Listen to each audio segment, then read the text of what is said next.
So he would have thrown the ball into the dirt on every play. He'd have had a passer rating of 39.6 because no turnovers, no sacks, right? So I guess a 39.6 is basically a 0 as a passer for a passer rating. He had a 32.8. His rating would have been better if he had thrown the ball in the dirt. And what happened? I'm like them, stunned.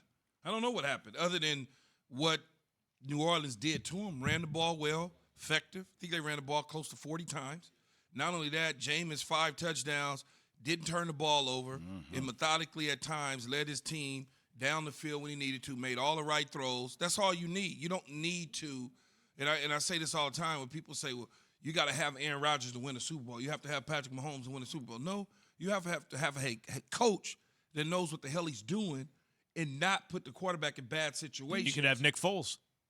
Right? Nick Foles, Brett Johnson with us. I mean, not guys that typically have the records in the regular season. That's what you got to have. And Jameis Winston, one of those guys yesterday. Let me ask you a question, Keith. So last night, I'm sitting there watching the game. The Packers are down 17-3. They're pretty much on the goal line. And Aaron Rodgers, like very uncharacteristically, like takes a shot deep downfield into double coverage. It was a horrible throw, by the way.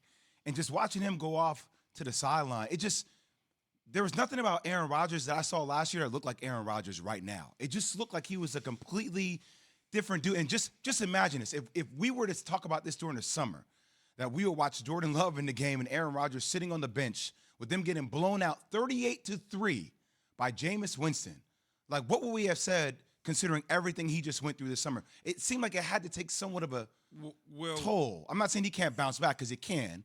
But he will. When they backed up like that, though, and you throwing a ball, that's basically a punt, right at the end. You're heaving it, you're getting rid of it. It's doesn't really matter at that point. And then when you say body language and things of that nature, it's one of those deals where Aaron Rodgers he's seeing something as a quarterback and he wants something dialed up. He's looking at certain coverages and it's not happening for him because the game plan probably isn't working the way that they thought the game plan was working. So when they went into it, they probably went into it with a bad game plan to start. They just probably went into the game with a bad game plan. That's what happens when you get nothing going on offense, is because not that the coach gets out-coached, it's just that you didn't game plan. So that rubs you the wrong way because you're like, hold on, take some accountability, don't pass the buck. Is he passing the buck there? He's passing the buck publicly, but he's not passing the buck internally. You understand what I'm saying? Like, he's telling everybody what the problem is. Because it was the problem, right? It really was the problem. They didn't make the adjustments. Typically at halftime, you go in, no matter what the score is, you get your little group together, you get on the board, they tell you, hey, they're playing X amount of coverage percentage this much, they're doing this on third down, they're doing that. We need to attack them this way. Clearly, they didn't have what they needed to when they went to the game from a play calling standpoint in their call sheet. But in their playbook, they certainly got some stuff that they could go to that would attack cover two if that was the biggest problem. Because it's two beaters are easy. If you're running the ball and you can't get Hay running the ball, the middle of the field is wide open. Okay? You put people in the middle field on deep crossers, deep in cuts. If they playing cover two, you got comebacks that convert to high corner routes. I mean, it's all sorts of different stuff. But instead their game plan played into the teeth of the defense, and they didn't adjust it. You didn't adjust it. I don't know why, just for some reason, I go back to the NFC Championship game where him and Matt LaFleur had a hard time communicating, right? So, like, my mind goes to, as a point guard in the game of basketball, if stuff isn't working, when am I going to the head coach and be like, yo, this scheme is no longer working. Time to implement a scheme that works. Like, where does that direct? Well, we don't know because we wasn't in the sideline or the locker room, but if I'm thinking correctly, they probably had that conversation and said, hey, they're running cover two. Let's get to our two beaters.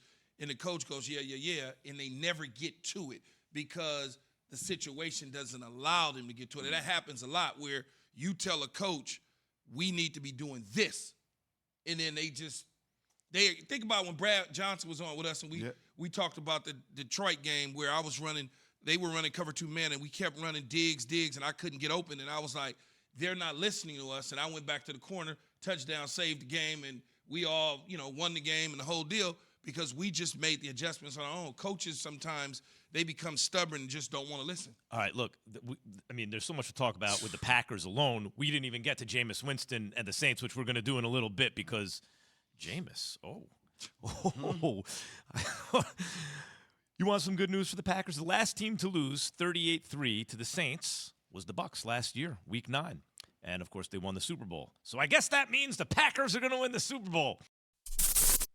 Thanks for watching ESPN on YouTube. For live streaming sports and premium content, subscribe to ESPN+.